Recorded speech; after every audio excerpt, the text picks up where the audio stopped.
नौजवान है नौजवान, तेरी मंजिल है कहाँ। झुकना नहीं तुझे, रुकना नहीं तुझे, छूना है आसमान। खुदावंद यसु मसीह के पाक मुकद्दस और जलाली नाम में PMI TV देखने वाले तमाम नाजरीन को बहुत बहुत सलाम। प्रोग्राम यूथ कैंपेन के साथ आपका मेज़बान शाहिद संधू। हमारे साथ मौजूद हैं मुबशर आमिर सतार, जिन्होंने MA MAd किया, इसके साथ ही इनका LLB कंटिन्यू है। Welcome sir. Thank you. और इनके साथ ही मौजूद हैं पास्टर हारून यूनुस, जिन्होंने MSc मैथमेटिक्स किया और इसके साथ ही इन्होंने BEd भी किया। इनका ताल्लुक भी तालीमी शोबे से है। Welcome sir. Thank you sir. आज इससे पहले कि हम अपनी गुफ्तगू का बाकायदा आगाज करें, हम एक दुआ करेंगे और इस दुआ में रहनुमाई करेंगे मुबशर आमिर। जी सर। कदूस आसमानी बाप, लश्करों के खुदावंद, इब्राहिम, इसहाक और याकूब के खुदा, तेरे नाम को इज़्ज़त और जलाल देते हैं, क्योंकि खुदावंद तो इस लायक है कि तेरे आगे झुका जाए, तेरे नाम को इज़्ज़त और जलाल दिया जाए। खुदावंद हम तेरा शुक्रिया अदा करते हैं PMI चैनल के लिए और खुदा पाक इस पूरे प्लेटफार्म के लिए जो खुदावंद तूने अपने लोगों के लिए तैयार किया है, ताकि यहाँ से खुदा बहुत सारे लोग आएँ, सीखें और खिदमत के काम में जाएं और तेरा नाम इज़्ज़त और जलाल पाए।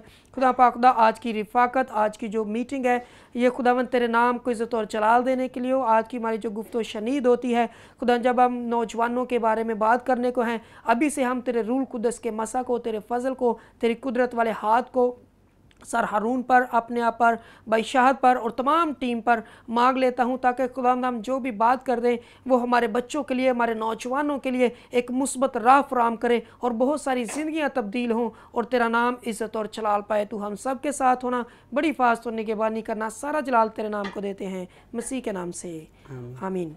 जी नाजरीन, आज हमारे साथ क्योंकि दोनों ही जो मेहमान हैं इनका ताल्लुक़ तालीमी शोबे से है, और इससे पहले कि हम अपने मौजू पे गुफ्तगू करें, हम जानेंगे कि इनकी इस तालीमी जो सरगर्मियाँ हैं इनके साथ साथ ही और इनकी क्या मसरूफियात हैं, और इनकी ये सारी जर्नी के बारे में भी जानेंगे, ताकि जितने भी हमारे नाजरीन आज देख रहे हैं उनके लिए एक मोटिवेशन हो। तो सबसे पहले हम जानेंगे सर आमिर से कि वो बताएंगे कि इनका जो तालीमी सफ़र है और यहाँ तक जो आप पहुँचे हैं, इसके दौरान जो आपका जर्नी है वो कैसा रहा। सर बहुत शुक्रिया, आपने आज हमें इस प्लेटफार्म पे बुलाया है। खुदा को बहुत बरकत दे और PMI पूरे चैनल को, पूरे प्लेटफार्म को बहुत ज़्यादा बरकत दे। तो मैं समझता हूँ कि ये बहुत ही एक अच्छा कदम है हमारे नौजवानों के लिए कि जो एक राह तैयार की है, ताकि यहाँ पर जितने भी हमारे जो लोग हैं, पढ़े लिखे लोग हैं, वो सामने आए और दूसरों की हौसला अफजाई हो। तो मैं अपनी बात करता हूँ। मैं बेसिकली हम रूरल एरिया से हैं, चनिया तलावा से मेरा तल्लक है। मेरे वालिद साहब भी सरकारी टीचर हैं और हम जितने भी बहन भाई हैं वो शुक्र है खुदा का, खुदा में सब मजबूत हैं, हम पढ़े लिखे हैं। मेरी सिस्टर भी टीचर है, उसने अपना एक स्कूल बनाया हुआ है, उसका हस्बैंड भी टीचर है। मेरी मिसेस भी टीचर है, मेरी वालदा वो भी तालीम बालगा को पढ़ाती रही है। मेरे दो छोटे भाई हैं, वो भी टीचर हैं, यानी कि हम पूरी फैमिली जो है वो टीचिंग फैमिली के साथ है। और मैंने जो अपने तालीम का आगाज़ हम गवर्नमेंट स्कूल से पढ़े हुए हैं, वहाँ से मैंने सीखा है, सब कुछ किया है। उसके बाद मैंने जैसे जैसे मैंने यूनिवर्सिटी में एडमिशन लिया, साथ साथ मैंने Sai Pakistan evangelical Bible college में दाखिला लिया। मॉर्निंग टाइम में मैं कॉलेज में जाता था और इवनिंग टाइम मैं आकर वहाँ पर जो बिब्लिकल एजुकेशन है उसको मैं हासिल करता था। 2003 में मैंने वहाँ पे एडमिशन लिया था। उसके बाद 2006 में मैंने वहाँ पर साई पाकिस्तान बॉयज़ स्कूल में बाकायदा से पढ़ाना शुरू कर दिया, और उसके बाद मैंने मॉर्निंग टाइम में स्कूल में पढ़ाता था और इवनिंग टाइम मैंने यूनिवर्सिटी में BEd के लिए एडमिशन लिया, उसको भी कंटिन्यू रखा और उसको भी कंटिन्यू रखा। इसलिए एक ही साल में मेरी जो दोनों डिग्रीज है वो कंप्लीट हो गई, और शुक्र है खुदा का, मैंने MA MAd किया है पंजाब यूनिवर्सिटी से और एजुकेशन यूनिवर्सिटी से और अल्लामा इकबाल ओपन यूनिवर्सिटी, तीनों यूनिवर्सिटी से, और अब बहावलदीन ज़ुकरिया यूनिवर्सिटी से मैं LLB कर रहा हूँ। और उसके साथ मैं मजहबी लेवल पर मैंने डिप्लोमा किया हुआ, उसके बाद मैंने BTH किया हुआ है, और मुख्तलिफ इलाकों में अंजील की खिदमत का काम भी करते हैं, और वहाँ पर नौजवानों को डिवेल्प भी करते हैं जहाँ पे उनको ज़रूरत होती है। एजुकेशन में हम उनको एजुकेशन में गाइड करते हैं, अगर उनको कोई रिलीजियस एजुकेशन में ज़रूरत होती है हम उनको वहाँ पे उनको गाइड करते हैं। और उसके बाद खुदा ने मुझे मौका दिया कि मैं गवर्नमेंट ऑफ पाकिस्तान के साथ national commission for human rights एक कमीशन है जो 2015 में बना हुआ, पे मैं एज अ माइनॉरिटीज़ कोऑर्डिनेटर था। और पूरे पाकिस्तान में ये सिर्फ एक ही सीट थी जिस पे मैं काम कर रहा था, जिस पे मैंने काम किया है 2016 से लेकर 2020 तक। उसके बाद कुछ गवर्नमेंट के हालात डिस्टर्ब हुए, कुछ बजट का मामला बना और कुछ हमारे ऑफिस की प्रॉब्लम्स बनी, जिसकी वजह से जो माइनॉरिटीज़ का ऑफिस है वो अभी बंद है, वो नहीं है, कंटिन्यू नहीं है। तो वहाँ पर मुझे खुदा ने मुख्तलिफ जगहों पर इस्तेमाल किया। पूरे पाकिस्तान के अंदर हम सिंध में भी गए हैं, पंजाब को विज़िट किया, KPK को विज़िट किया, हमने बलोचिस्तान को विज़िट किया है। ओवरऑल जितनी भी पाकिस्तान की माइनॉरिटीज़ हैं उनके साथ हमने डायरेक्टली मीटिंग्स की हैं, उनके इश्यूज़ को देखा है, उनके प्रॉब्लम्स को देखा है। और हमारे पास मैं समझता हूँ ये खुदा का एक प्लान था कि खुदा ने मुझे पूरे पाकिस्तान में घुमाया है और वहाँ पे जो हमारे लोगों की जो नीड है वो मुझे पता चला कि किस इलाके में हमारी कम्युनिटी को किस किस चीज़ की ज़रूरत है। जिसमें हमने देखा है कि जो थरपारकर का एरिया है वहाँ पे कम से कम हमने 5 डिस्ट्रिक्ट को विज़िट किया। उन 5 डिस्ट्रिक्ट में सिर्फ हमें एक चर्च नज़र आया और उसमें भी सिर्फ 2-3 या कुछ नौजवान जो क्रिश्चियन थे वो नज़र आए, बाकी नज़र नहीं आए। इसका मतलब है कि वहाँ पर एजुकेशन की बहुत ज़्यादा ज़रूरत है। बिल्कुल। तो वहाँ पे मैंने काम किया, बहुत ही फिर हमने बात आपने की। और आज जितना भी उन्होंने अपने बारे में बताया कि कैसे उन्होंने अपने तालीमी सफ़र को जारी रखा, इसके साथ ही किस तरह वो अपनी फैमिली से उन्हें सपोर्ट मिली और फिर फील्ड वर्क में उनका बहुत ज़्यादा काम है और रिलीजियस स्पेस पे भी उन्होंने बहुत काम किया। और ये हमारे नौजवानों के लिए एक बेहतरीन मोटिवेशन है।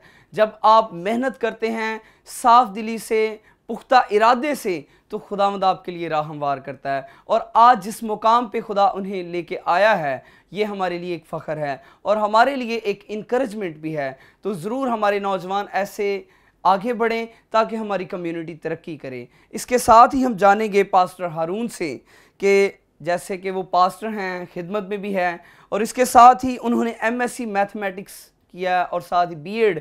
तो हम जानेंगे कि वो तालीम के साथ साथ और कौन से उनके जो मशागल हैं। जी शुक्रिया पाई साहब, थैंक यू। सबसे पहले मैं शुक्रगुज़ार हूँ पास्टर रेवरेंड डॉक्टर खालिद अमनास साहब का, इस PMI प्लेटफॉर्म का, और कि उन्होंने हमें ये मौका दिया कि हम इस प्लेटफॉर्म पे आकर यूथ के साथ और अपनी जो नौजवान नस्ल है उनके साथ अपने एक्सपीरियंसेस को शेयर कर सकें और उनके लिए हम मोटिवेशन का बायस बन सकें। तो मैं दिल की अथाह गहराइयों से पादी साहब का और आपका शुक्रगुजार हूँ। वेलकम। मुख्तसर सा मैं अपना तारुफ करवाऊँगा कि हमारी जो फैमिली बैकग्राउंड है, मोस्टली हमारी जो क्रिश्चियन फैमिलीज़ हैं उनमें वालिदैन ज़्यादा पढ़े लिखे नहीं होते हैं, लेकिन पढ़ाई जो है या एजुकेशन जो है ये बेहद ज़रूरी है। जी बिल्कुल। और इसके लिए जो है वो हमें कुछ फेस करना पड़ता है। और अपनी बात में जब बताऊं तो हो सकता है कि मेरी ज़िंदगी जो है या जो मैंने जैसे तालीम हासिल की है बहुत कठिन हालात में हमने तालीम को हासिल किया है। और इब्तदाई तौर पर आप जानते हैं हमारी फैमिली बैकग्राउंड इतनी मजबूत नहीं होती हैं और मोस्टली अब भी इस तरह से हालात हैं, उनके कारोबार इतने अच्छे नहीं हैं।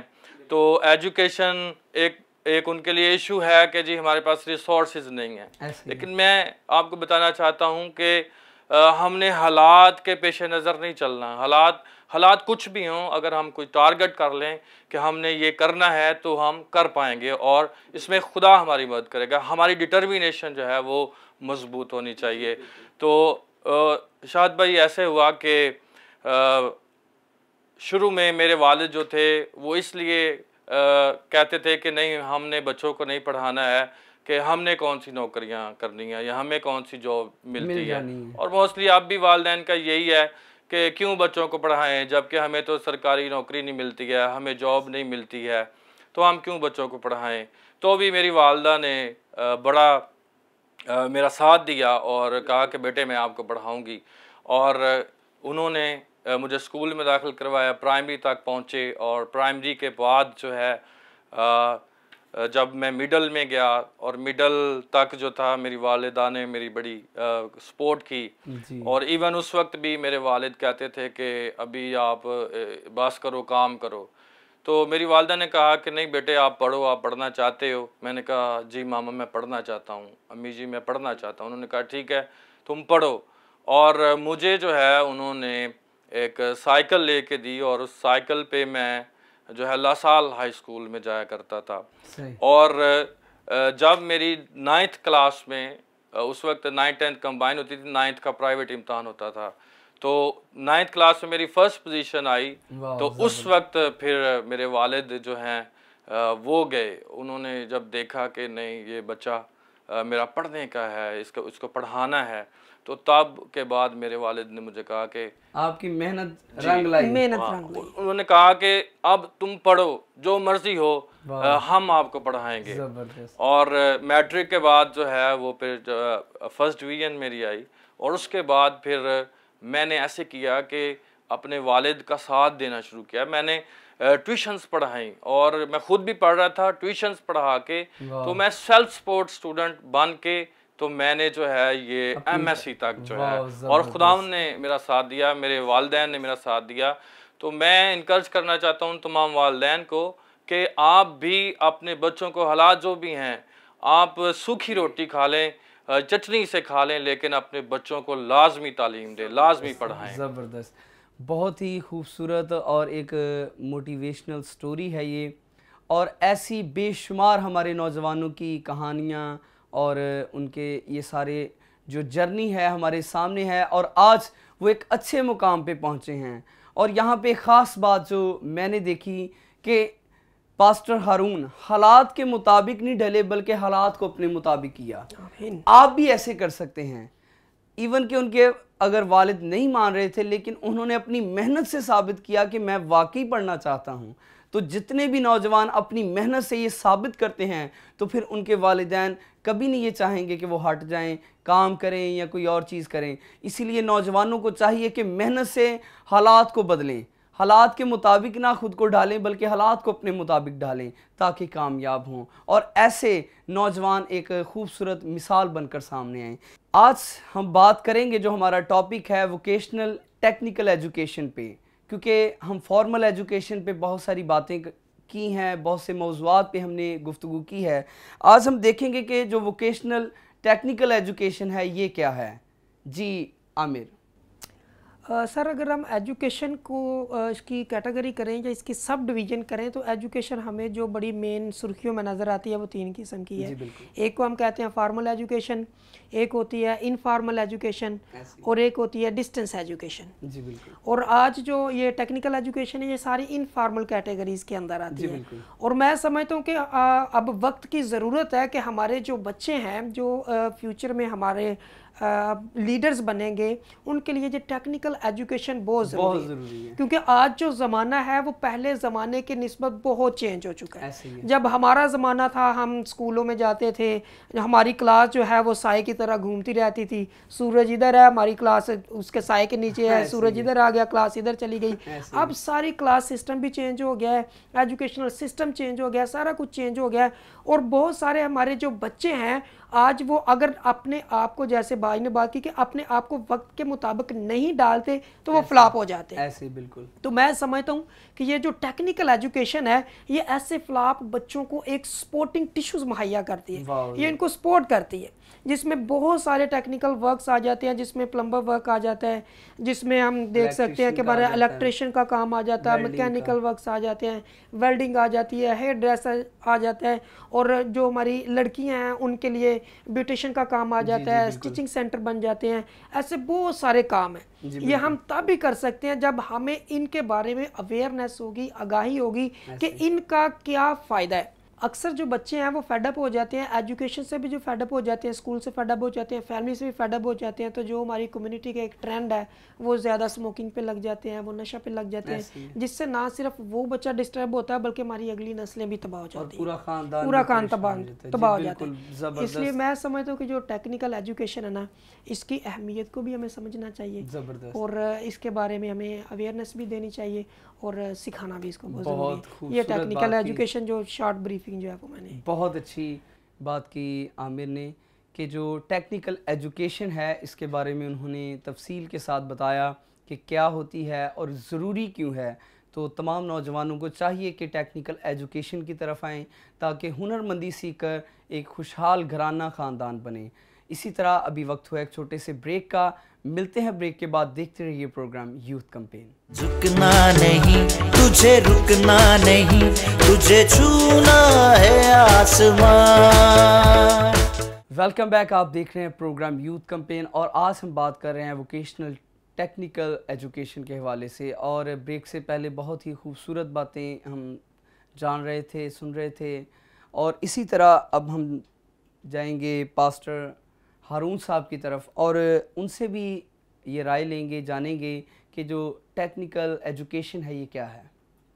जी पर साहब, ऐसे है कि जैसे मैं पहले कह रहा था कि नौकरी जो है ये टारगेट नहीं हमारा होना चाहिए। जैसे मेरे वालिदैन ने मेरे जहन में बैठा दिया कि नौकरी नहीं मिलती है, तो ये उनका हो सकती थिंकिंग हो सकती है। आज भी बड़े सारे लोग ये सोचते हैं, और बल्कि ऐसा है भी कि गवर्नमेंट में जॉब नहीं मिलती, बहुत मुश्किल है, आम आदमी को तो नहीं मिलती है। लेकिन मैं खुदा उनका शुक्र करता हूँ कि मुझे गवर्नमेंट जॉब भी मिली और मैंने गवर्नमेंट जॉब की भी, और खुदा उनका शुक्र है 6 साल मैंने as a math teacher government sector में एजुकेशन डिपार्टमेंट मैंने पढ़ाया। लेकिन नौकरी के लिए पढ़ना मैं समझता हूँ कि ये हमारा टारगेट जो है सही नहीं है, क्योंकि नौकरी मैं समझता हूँ नौकरी नौकरी है। अगर हम बिज़नेस की तरफ आएँ तो बिज़नेस जो है ये हज़ार दर्जे बेहतर है बनिस्बत नौकरी के। ऐसे ही है। और बिज़नेस के लिए आपके अंदर जो है वो स्किल होनी चाहिए, और स्किल के लिए जो है वो गवर्नमेंट ने पूरे पाकिस्तान में बेशुमार अदारे कायम किए हैं। कुछ वोकेशनल ट्रेनिंग सेंटर्स हैं और फैसलाबाद में बेशुमार अदारे हैं जिनमें जो है टेक्निकल एजुकेशन सिखाई जाती है। इधर जीसी हमारा जो धोबी घाट है इसके सामने टेक्निकल कॉलेज है, वहाँ पर एक हमारे क्रिश्चियन दोस्त भी हैं, वो प्रोफेसर हैं जी बिल्कुल। और मैंने भी एक छोटा सा जो है वो कोर्स किया है, टेक्निकल फ्री जेसी का है, तो HVACR उसको कहते हैं, तो वो भी मैंने शॉर्ट हैंड किया था। तो कहने का मतलब ये है कि इससे क्या होगा कि जब हम टेक्निकल एजुकेशन हासिल करेंगे तो we have something in our hands. ऐसे ही है। और ये हमारी फाइनेंशियल हेल्प करेगी। जैसे मुझे तालीम के लिए पैसों की ज़रूरत है, एजुकेशन पाकिस्तान में और ना सिर्फ पाकिस्तान पूरी दुनिया में कॉस्टली है, तो वी नीड फाइनेंशियल सपोर्ट, हमें फाइनेंशियल सपोर्ट की ज़रूरत पड़ेगी। तो उसके लिए अगर हम पढ़ाई के साथ साथ कुछ हैंड वर्किंग काम भी सीखें तो ये हमारे लिए ज़्यादा फ़ायदेमंद है। जैसे पाकिस्तान में जो है वो पूरे साल में 3 माह छुट्टियाँ होती हैं, ऐसे ही है, तो कुछ बच्चे उन छुट्टियों को फजूल कामों में बसर करते हैं, खेल कूद में या मोबाइल फ़ोन पे व्हाट्सएप इधर उधर की एक्टिविटीज़ में। तो इसमें गवर्नमेंट जो है वो पेश करती है, ऐसे कोर्सेज ऑफ़र करती है कि उन कोर्सेज में जाके आप पार्टिसिपेट करें, और इवन के जो पार्टिसिपेंट्स होते हैं उनको सपोर्ट भी मिलती है, ऐसे ही है, इंटर्नशिप आप कह लें या स्टाइपेंड कह लें, वो उनको मिलता है।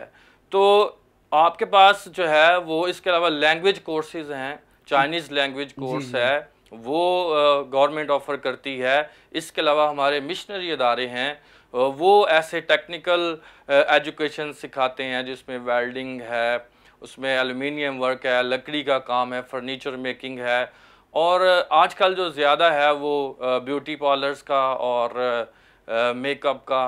तो ये सारे ऐसे काम हैं कि जो हम पढ़ाई के साथ साथ इनको कर सकते हैं। तो हमारे जो नौजवान बेटे हैं बेटियां हैं वो पढ़ें, और पढ़ने के साथ साथ जो उनके पास वक्त मिले छुट्टियों में वो अपनी पढ़ाई भी करें और साथ टेक्निकल वर्क जो है उसको भी सीखें।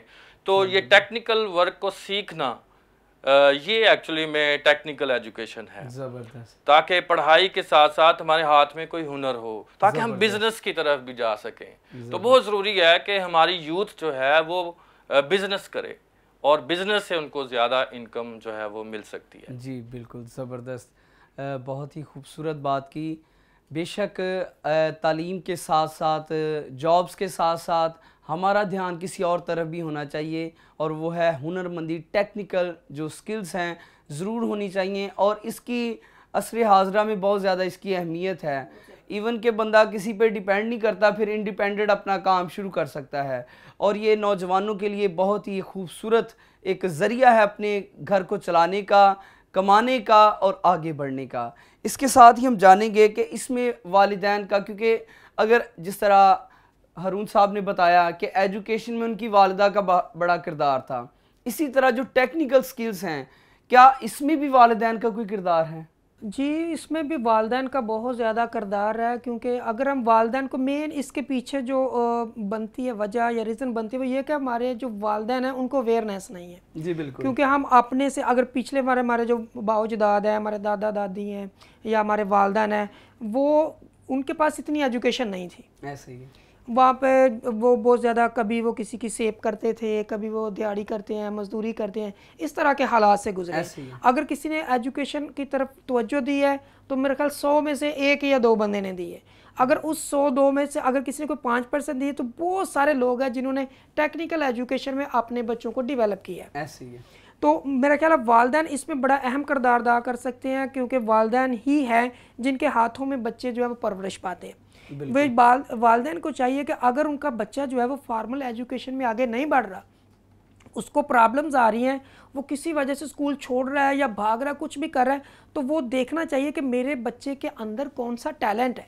ऐसी अगर वो फार्मल में नहीं बढ़ रहा तो कम से कम वो इनफॉर्मल में तो बढ़ सकता है ना। उसका इंटरेस्ट किस चीज़ में है। अगर हो सकता है कि वो बच्चा फार्मल एजुकेशन उसके लिए मुश्किल हो, लेकिन टेक्निकल एजुकेशन में उसका जो इंटरेस्ट वो ज़्यादा हो, उसका जो सारी इंटेलिजेंसी है वो उसमें हो, फिर हम उस बच्चे को बजाय इसके कि उसको फ्लॉप कर दें, उसका फ्यूचर फ्लॉप कर दें, उसको गालियां देना शुरू कर दें या उसको कुछ और कह दें या दूसरे बच्चों की मिसालें दें, वो फलाने दा बच्चा है जिते तू है जो है जिते वो है जो। देखें कि हमारे बच्चे के अंदर कौन सी हिडन वैल्यूज़ हैं, उस हिडन वैल्यूज़ को निखार कर बाहर निकालेंगे तो हमारे बच्चे फ्यूचर में एक अच्छे लीडर्स बनेंगे। अगर फार्मल में नहीं तो टेक्निकल में वो बन सकते हैं। जैसे सर ने बात की है कि जॉब की निस्बत बिजनेस को ज़्यादा डेवलप करना चाहिए। ऐसे ही है, क्योंकि जब हम बिजनेस को वही डेवलप कर सकते हैं जो उसको समझता है। ऐसे ही है। अगर कोई उसको समझता नहीं है, वो कहे कि मैंने ये बिजनेस करना है, वो फ्लॉप हो जाता है। ऐसे बहुत सारी एग्जांपल्स हैं ऐसे ही है कि जो फ्लॉप हुए क्यों, क्योंकि उनको खुद नहीं पता और एम्प्लॉयज रख के करता है, फिर वो करता है। तो अगर हम आज भी से बच्चों को तैयार करें, जो स्कूलों में बच्चे नहीं जा रहे, ये मेरे लिए माँ बाप के लिए भी है कि जो बच्चे स्कूलों में नहीं जा रहे, अगर वो स्कूलों में नहीं जा रहे तो क्यों नहीं जा रहे, पहले तो ये बात उनकी चेक करनी चाहिए। अगर वो स्कूलों में उनका इंटरेस्ट नहीं है, वो नहीं पढ़ना चाह रहे, कुछ नहीं करना चाहिए, कम से कम अभी से उनको किसी टेक्निकल सेंटर में भेज दें।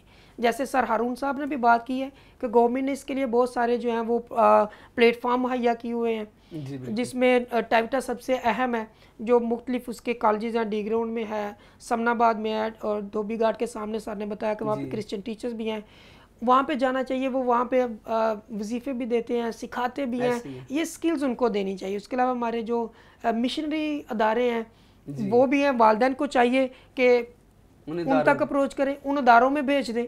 ऐसे ही। अगर वो नहीं है तो जहाँ पे जो बंदा देख रहे कि ये बंदा है इसके पास, उस तक अपने बच्चों को ले लें, एक्सेस तो करें ना, कम से कम घर से तो निकले ना, कि बजाय इसके कि अपने बच्चों को ये नकम्मा ये अगर एक चीज में वो हो गया फेल, नाकाम हो गया, तो बस ऐसे ही उस पे स्टैंप कर दिया, अब ये कुछ नहीं कर सकता। क्योंकि खुदा ने जब बच्चे को पैदा किया ना, खुदा जब बनाता है किसी को तो बगैर वैल्यूज के वो पैदा नहीं करता। ऐसे ही है। हर बच्चे के अंदर वैल्यूज हैं, ये हिडन वैल्यूज हैं। ये टीचर्स की ज़िम्मेदारी है, वालिदैन की ज़िम्मेदारी है कि उस हिडन वैल्यूज़ को चेक करें कि कौन सी वैल्यू जो मेरे बच्चे के अंदर है उसी को उसी वैल्यूज़ के अंदर डेवलप कर दे, तो सारी कम्युनिटी हमारी डेवलप हो जाएगी। बिल्कुल ज़बरदस्त। बड़ी खूबसूरत बात है कि वालिदैन को इसमें जो अपना हिस्सा वो डाल सकते हैं, अपना किरदार अदा कर सकते हैं।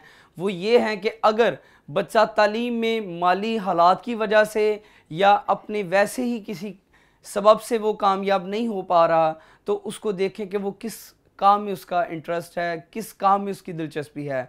और बहुत सारे इदारों का उन्होंने ज़िक्र भी किया, जिनमें मिशनरी इदारे भी बहुत सारे ऐसे हैं और गवर्नमेंट के भी ऐसे बहुत सारे इदारे हैं जिनमें आप अपने बच्चों को भेजकर ना सिर्फ उन्हें हुनरमंदी टैक्निकल एजुकेशन दिलवा सकते हैं, बल्कि वहाँ से वो मंथली वो स्कॉलरशिप भी लेते हैं और जिस पे वो घर वालों पे कोई बर्डन नहीं होता। तो ये बड़ी खूबसूरत बात है। इसी तरह जिस तरह आमिर साहब ने बताया कि वालिदैन का बहुत अहम किरदार है, इसके साथ साथ ही हम देखते हैं कि जो क्रिश्चियंस हमारे लीडर्स हैं उनका भी हर काम में जो कम्युनिटी बेस पे है या इज्तमाही तौर पे है, उसमें जो क्रिश्चियंस हमारे लीडर हैं, मजहबी रहनुमा हैं, उनका भी बड़ा अहम किरदार है। इसके बारे में पास्टर हारून साहब बताएंगे। जी, लीडरशिप जो होती है ये आम लोगों के लिए और बिलखसूस नौजवानों के लिए आइडियल होते हैं। बिल्कुल। और नौजवान कोशिश करते हैं कि इनको कॉपी किया जाए, या जो लीडर्स हैं जब सामने आके कुछ उनके सामने बयान करते हैं, मोटिवेशन देते हैं, तो वो उन पे असर करती है, वो मोटिवेटेड हो जाते हैं। जी बिल्कुल। तो लीडरशिप जो है, जिनमें पास्टर्स हैं, टीचर्स हैं और पेरेंट्स भी लीडरशिप में ही आ जाते हैं, तो इनको जो है चाहिए ये कि ये अपनी मर्जी बच्चे पे ना थोपें और इनको इनकरेज करें। अगर कोई बच्चा जो है वो किसी वजह से डिसअपॉइंटेड है, मायूस है, तो उनको इनकरेज करें कि नहीं बेटे आप कर सकते हैं। आप हिस्ट्री देख लें कि जितने बड़े साइंटिस्ट हुए हैं वो इसी तरह से है कि उनके वालिदैन ने उनको इनकरेज किया, और जब उनको इनकरेज किया तो वो बाद में बड़े लोग बने, साइंटिस्ट बने, लीडर्स बने। तो मैं यही कहना चाहूँगा कि जो लीडर्स हैं उनको लीडर्स को जनरेट करना चाहिए। जी बिल्कुल। और हमेशा जो है उनकी हौसला अफजाई करें, उनको इनकरेज करें। और बिलखसूस यूथ पे बेशुमार ऐसे प्रॉब्लम्स हैं कि जिनको लीडरशिप जो है वो बेहतर कर सकती है। और लीडरशिप को चाहिए कि स्टूडेंट्स पे बिलखसूस चर्चेज़ में ऐसे सेमिनार्स वगैरह करवाए जाएं और कुछ ऐसी एक्टिविटीज़ यूथ पे की जाएं कि यूथ जो है वो ना सिर्फ दुनियावी तौर पर बल्कि रूहानी तौर पर भी खुदा में बढ़े और तरक्की जो है वो करे। और यही हम चाहते हैं कि हमारी यूथ जो है वो तरक्की करे और आने वाला मुस्तकबिल जो है वो रोशन हो। ज़बरदस्त, बहुत अच्छी बात है। अच्छा लीडर वही है जो आगे लीडर पैदा करे। तो ये बिल्कुल ऐसी ही मिसाल है जैसे छोटी सी चिंगारी को हवा देना। अगर आप किसी बच्चे को मोटिवेट कर रहे हैं, पुश कर रहे हैं, तो बिल्कुल ऐसे जैसे किसी चिंगारी को हवा दे रहे हैं और वो फ्यूचर में एक बहुत बड़ा सबब बन सकता है तरक्की का। इसी तरह हम जानेंगे आखिर में कि हमारे जो नौजवान हैं, आज के मौजू के हवाले से जो हमारे मेहमान हैं, हमारे नौजवानों को क्या पैगाम देंगे। तो सबसे पहले जानेंगे हम आमिर साहब से कि वो बताएंगे कि आज आप हमारे नौजवानों को क्या पैगाम देना चाहते हैं।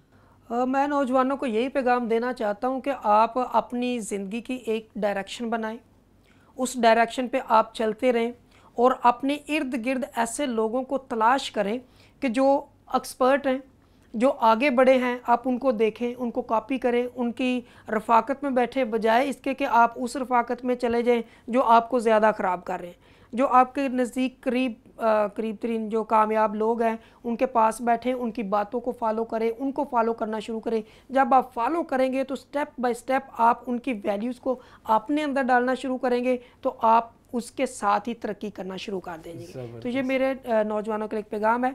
और भी कि अगर आप घरों में फ्री बैठे हुए हैं तो फ्री मत बैठिएगा, गवर्नमेंट के प्रोजेक्ट हैं वहाँ पे चले जाइएगा।